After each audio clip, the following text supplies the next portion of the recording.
What's up, Gator Nation? Welcome into the Geo Recruiting Show. Zach Alvaverdi here with Keith Niebuhr and Corey Bender, and we are going to give our thoughts on the month of June for the Gators in recruiting. Official visits have wrapped up. The Gators just had their Friday Night Lights, which kind of completed their camp cycle, and now we await some decisions, including one that's going to be going down on Wednesday. We'll get into Josh Moore and his decision that's coming up, as well as some other guys that are getting ready to decide coming off their visits to Florida. Before we get to some of those specifics, I do want to get your guys' thoughts on the month of June as a whole, the official visits, the camps, Friday Night Lights. What do you guys feel like Florida did to set themselves up for some of these decisions that are coming up? And Keith, we can start with you. Yeah, it's hard to tell. A lot of the bigger targets are going to announce this summer, and they wanted to take all their visits, but there's also a bunch of them that are going to wait. They're going to wait to either shut things down because they're committed to other schools and they want to see how things play out this fall. Like a 4-star safety, Hilton Stubbs, is committed to Southern Cal. He may ride it out. So you've got that kind of mixed bag, Zach. Some of them want to do it in June, July. Some of them want to wait it out. I think Florida laid the groundwork solidly with a lot of guys, but we've already seen some of the guys commit to other schools too. So this was never going to be a year where you had a run like last year where Florida just got hot in June and it was one commit after the other, after the other, after the other. We didn't see that this June, primarily because most of these kids said they were going to wait to take all their visits before they did anything. But then also, there's that mixed group, that certain group that are kind of in wait and see mode. So this is still to be determined. We think Florida did a pretty good job on a lot of kids. We think they laid the groundwork with a bunch. We think they impressed a bunch. Displayed a good vision of their plan for the future, and that resonated with a lot of them. But this is just a different year than 2024. A lot of kids want to see more before they do anything. So I don't know. I'm kind of talking in circles here, but it's really hard to tell. We're going to find out in the next few weeks. There's going to be a bunch of kids announcing. We'll have a better feel. I think Florida's going to get some of those, but I just don't know that there's going to be that run like last year. I guess the best way to put it. Yeah, no, I definitely agree with Keith. I think we all kind of knew going into this season it was going to be a wait and see just because of going into this third year. For Billy Napier, it's a tough schedule. I know obviously a lot of people are kind of counting Florida out. And, last summer, like he said, Florida caught fire in June and July, and they had close to a dozen commits. I know just from the OV list from June, only 2 kids committed, both are 3-star prospects. Waltez Clark reaffirmed his commitment and said he basically shut everything down. Obviously, that's a win, but you would like to kind of see more commitments come in. Like you said, some kids have already announced. Mekhi Jones was a good one, a tight end, a kid they've been going after for about a year now. But then they have Tayshaun Gelsey at the end of the month, some other kids announcing another tight end. But I think overall, it's kind of what I expect. I thought there might be a few more commits by now. Obviously, some kids committed elsewhere, but from the big picture of it, I kind of viewed it as a wait and see, and kids are going to announce in July. And, I've been asking you guys this throughout the month in terms of, who are the most important guys to get on campus? Who did Florida really need to help their chances with? Now that we are, a few weeks removed from this, is there any guys that jump out to you that Florida, you guys feel like really helped themselves with, whether it was a visit, getting them on campus for a camp or what have you, that kind of stands out to you guys? It's tough. It's tough this year. But I will say, I think a guy like Ben Hanks Jr. maybe because, Florida really didn't seem to be in the picture a few months ago. I know he was saying all the right things. Oh, yeah, I hear from him, but he hadn't visited Florida a lot. And he came in for an official visit in June, and we feel like that went really well. Florida feels that way. And then Ben came back just last week. His team competed in the Friday Night Lights 7-on-7 camp. But he came in a day early, and he got even more of a feel for the school. And obviously his daddy played linebacker for the Gators in the 1990s. So I think that was a guy that maybe Florida made a big move with. But otherwise, Ty Jackson would maybe be another one. 4-star linebacker from Seminole Ridge down in, I think that's Palm Beach County. We had known that Florida was in it, but he canceled a Florida State visit to go to Florida instead. And then we come out of that visit hearing a lot of good things, and Florida people feeling optimistic and even confident that, hey, they're one of the top, 2 or 3 schools for Ty Jackson, who is On3's #1 linebacker in the country. So those were a couple of guys that I feel like Florida really help themselves with this month. But Zach, I got to tell you, they're not locks for Florida. Sure. Even Ben Hanks Jr., he likes Georgia a lot. He likes Miami a lot. So, we don't know. And then Ty Jackson, the other young man I mentioned, he may not have a decision until late in the year, November, December. So, I don't know. Those would be maybe two guys that I would point out that Florida really seemed to make a move with. Okay. What do you think, Corey? Yeah, we'll talk about him more in a little bit, but Joshua Moore, I think he's another kid. He doesn't do many interviews, isn't on social media too much. And we knew Florida was on a short list, but he hasn't been to Gainesville that much. And he had a good OV, but it was really last week when he came to campus for Friday Night Lights where really everything kind of catapulted to another level and kind of had some more questions answered and put Florida, from what we know, what we think right now, is in the driver's seat heading into the decision. But he's one guy that comes to mind, I think. I think Ben Hanks is a perfect one that Keith mentioned. Obviously got the legacy offer about a year and a half ago, but only came up to campus before that OV one time, and that was for a camp last summer. So Florida was kind of on the outside looking in for a while. Now they became more of a threat. Like he said, Georgia and Miami are two schools probably right up there with Florida. So I think they laid the groundwork. Even Vernell Brown, you can mention him, even though he's a legacy, he's kind of been tied to Florida forever. But it was a very important OV that Florida really knocked out of the park and kind of put the cherry on top as far as what Florida can offer him and where Florida sits in his heart and his family's heart. So I think that's another important OV that I think Florida really did a good job with, and they had to. No doubt. One of the things we're trying to measure is when we talk to somebody after a visit, is it the visit high talking, or is it them looking at the big picture and saying, here's where things sit? And sometimes we don't know. So Caleb Cunningham, 5-star receiver, goes to Florida. The week before he was at Auburn, he comes out of that visit. He says, Auburn's number one. Well, after the Florida visit, he says, Florida and Auburn are neck and neck. Then he goes to Tennessee and he says, Tennessee made a big move, but Florida and Auburn probably still neck and neck at the top. Then he goes to Alabama. And now crystal ball picks are flying in for Alabama. So there is some element of that too. You're trying to kind of disseminate all this information and trying to figure out, okay, is it the visit high talking or is there more to it? Lagonza Hayward is another guy, 4-star safety from Georgia that Florida feels like, hey, they made a big move with when he visited officially in June. But after each visit, he sort of had some new developments in his recruitment. Malik Autry is another one. This is a guy that's been committed to Auburn for, I guess, over a year, and Florida has felt pretty good. And he visited Florida in June, had a great time. They're confident, hey, they're right in this thing. But in the meantime, he also visited Southern Cal, and they felt like he might flip during that visit. And then this past weekend, he was at Ohio State, and I was reading this morning that now all of a sudden Ohio State's got all this renewed confidence in Malik Autry. So, there's a lot of that too. So it's getting more and more difficult, to be honest with you. Sometimes even when a kid commits, that's really just the first commitment of many. The reservation. Yeah. I think Florida had a solid month in terms of laying the groundwork with a lot of people. And making moves with people. But now we need to take a step back and as these kids are and saying, okay, well, who do they really have a chance with? And Corey's right. Joshua Moore's one. Vernell Brown's one. Ty Jackson's one. Tavian Wallace is one. So there's a lot of guys that they have a shot with, and now they need to kind of cross that last hurdle to get those commitments in.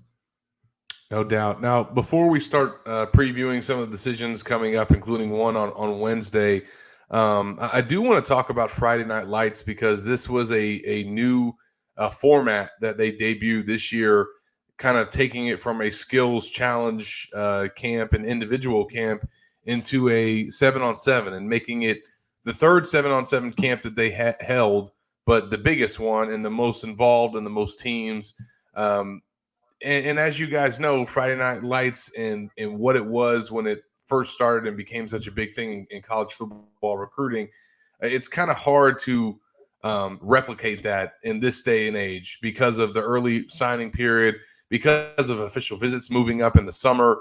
You just can't have the same impact that you did back when the recruiting calendar was totally different. So Florida has decided to try to change things up. What are y'all's thoughts on that and maybe what the 7-on-7 event could be, Keith? Well, look, it was a good event, and there were a lot of good teams there, and there were a lot of good players, but it was still the final official visit weekend in June. So, for instance, you had Zephyr Hills High School there, good program down in the Tampa Bay area, but their best player is 5-star defensive back DJ Pickett. He was not there because he was on an official visit somewhere else. You had Vero Beach there. They've got an outstanding linebacker, Tarvos Alford, committed to Ohio State that Florida's always liked. Well, he was on I think he wasn't there. There were multiple kids that were, their schools were there, but they were on official visits to other schools. So now Brown was another one. Yes, it was a very good event, and there were some good players there. And Joshua Moore, the 4-star receiver, showed up even though his team wasn't there. Elias Williams, 5-star Georgia Bulldogs tight end commit, was there. So there were some good players there. Most of the good players, though, were younger, going into their junior and sophomore years because they weren't on official visits. So now they've got a good format. It was a good event. It was well attended. There was excitement. They played the final games at the Swamp, which was fun for the kids. The next step is to be, okay, when's the best weekend for this? When's the best weekend for this to maximize how many guys from this current class you can get in? And it's tricky because there's a lot of 7-on-7 events out there, including the biggest one in the country right now, which is OT7. And they had their finals just a couple weeks ago. So they're going to have their finals presumably in June. And that's right in the middle of official visit season. And quite frankly, more kids are going to go to that because that's broadcast on TV and all that stuff. So, well, and then for the folks that want to say, well, why can't they just have it in July when they always did? Yeah. As you guys know, a lot of high school coaches did not want their players competing in these 7-on-7 camps that late in the summer. Yeah. They've kind of replaced that weekend also with the cookout. And a lot of guys are already committed by then. They're not going to work out for you. Yeah. What was cool about Friday Night Lights was you had like Ronald Powell's of the world working out with Urban Meyer, okay, in July. And now you just don't have that anymore. They're working out the summer before their junior years, not the summer before their senior years. So the paradigm shifted. So you're just trying to figure out how do you get the most guys there. So look, it was a really good event. It was well attended. You had good teams there. You had a good South Florida mix there. Ben Hanks was there. Hey, give Ben Hanks credit. His Miami official visit was supposed to start Friday, and he still went with his team, Ben Hanks Jr., to compete in that event Friday, and then got down to Miami late to start his official. But a lot of kids aren't going to do that. So now they have to figure out what's the perfect weekend. Maybe it's that first weekend in June.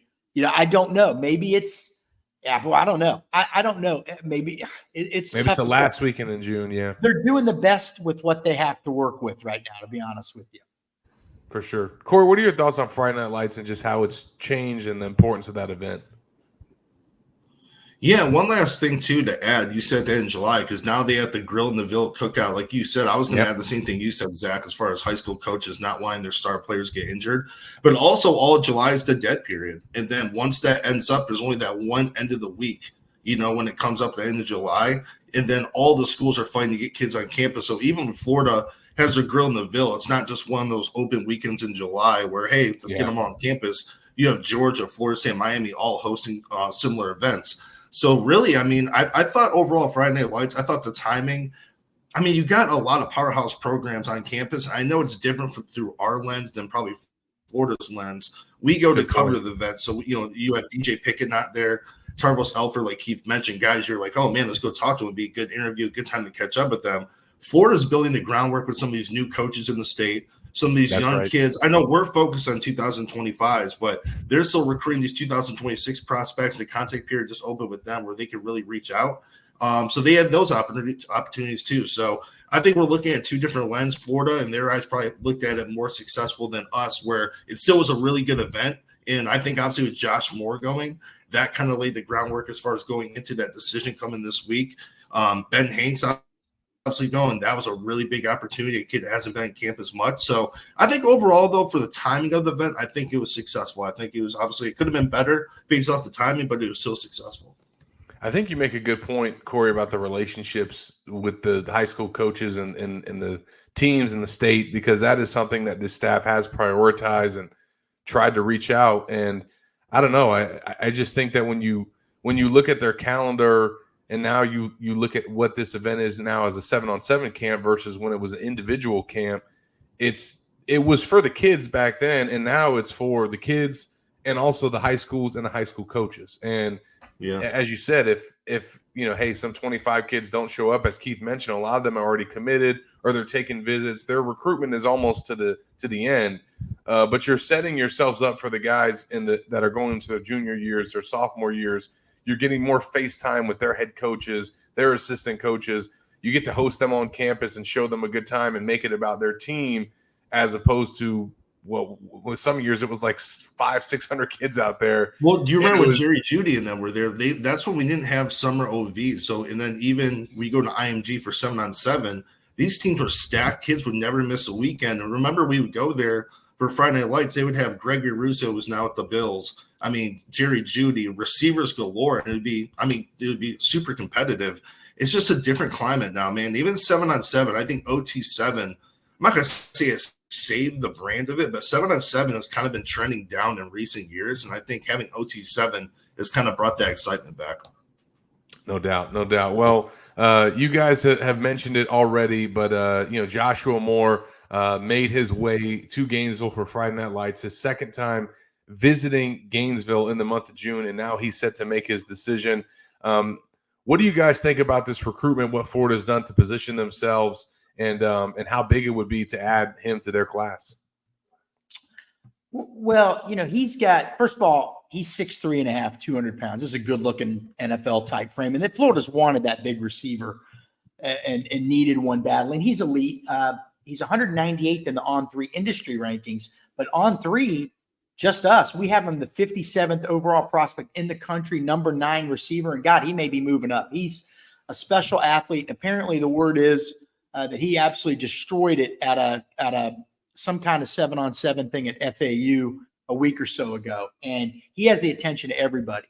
And this is a guy that Florida has targeted for many, many months. He's been a top target. For a while, we heard it was an FSU-Georgia battle.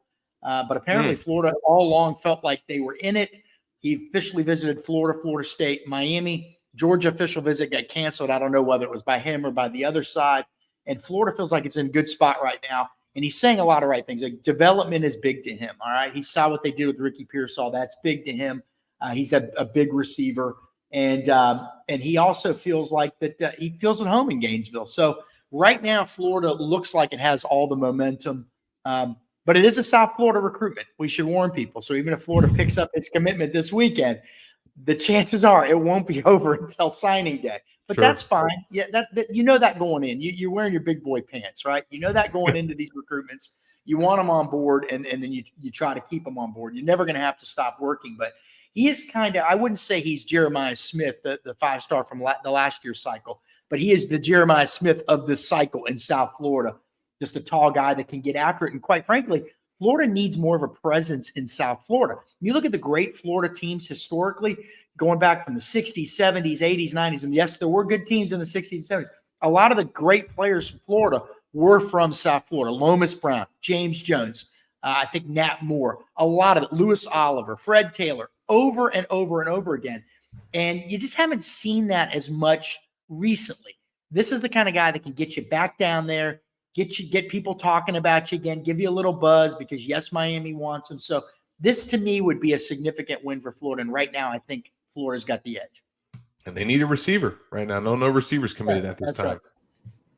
Yeah, no, I think like when I see Josh Moore, it's the classic Billy Gonzalez target that we've talked about even, when he was on the previous staff. These are the type of guys he wants.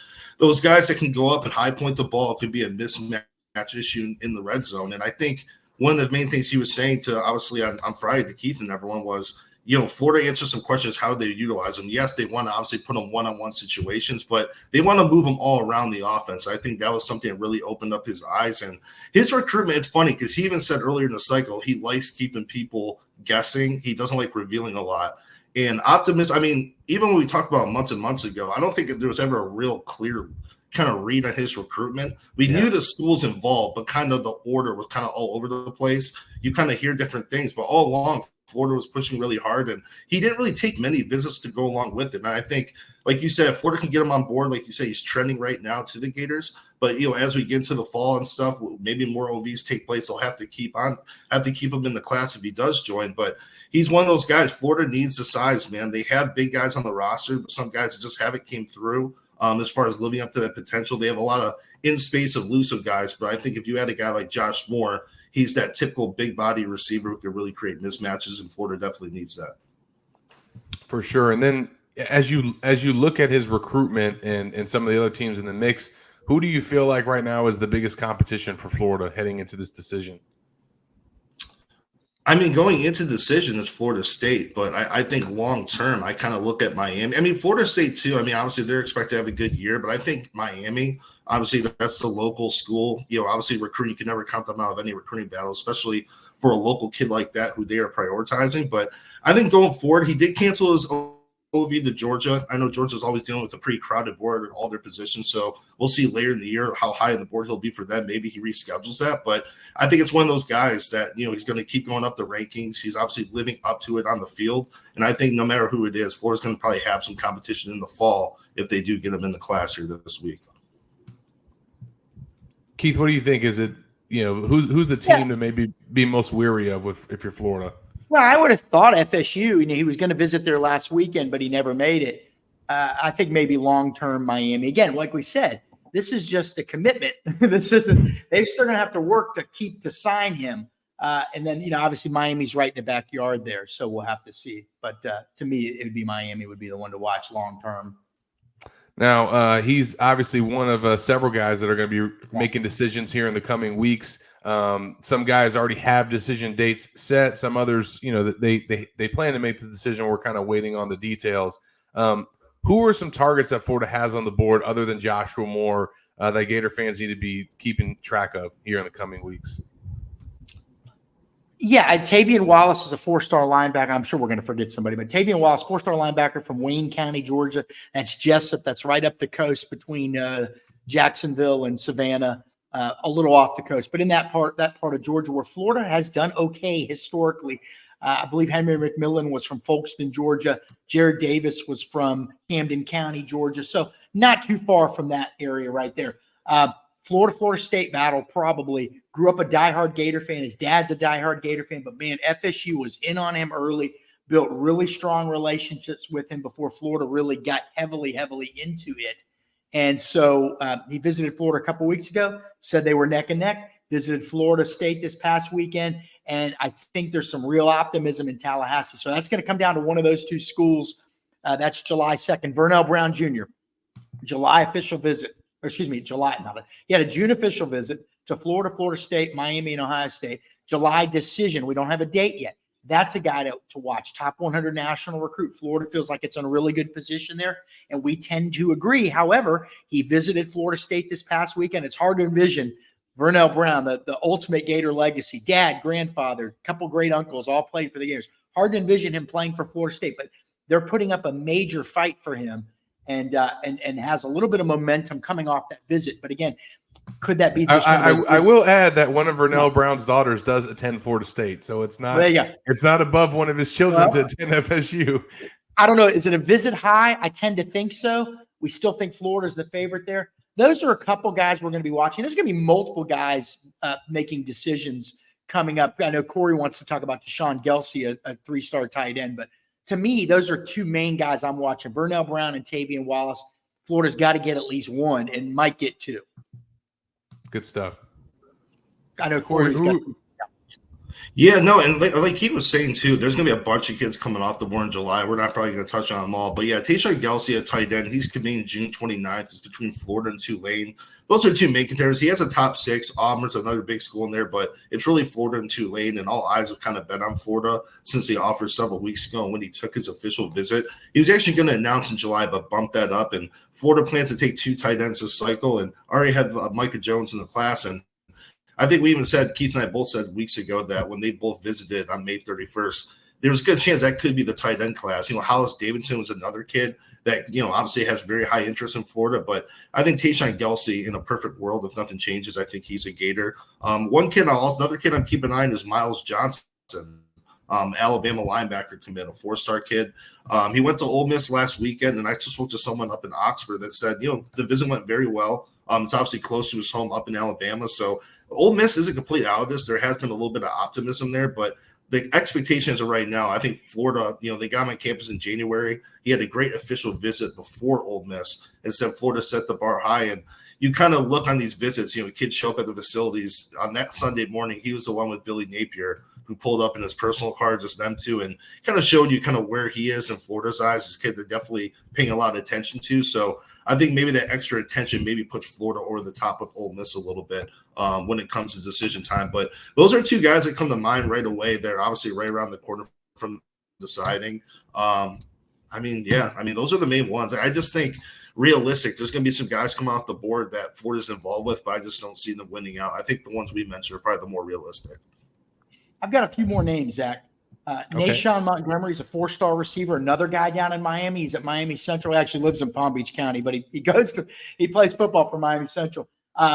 Florida, Penn State, but Florida's been recruiting him harder. He wants to have a decision this summer. Bryce Fitzgerald is a safety out of Miami, Christopher Columbus. You got Florida, you got Florida State. Miami just hosted him on a visit. Maybe they're making a little bit of a move. He wants to have a decision in late July, early August.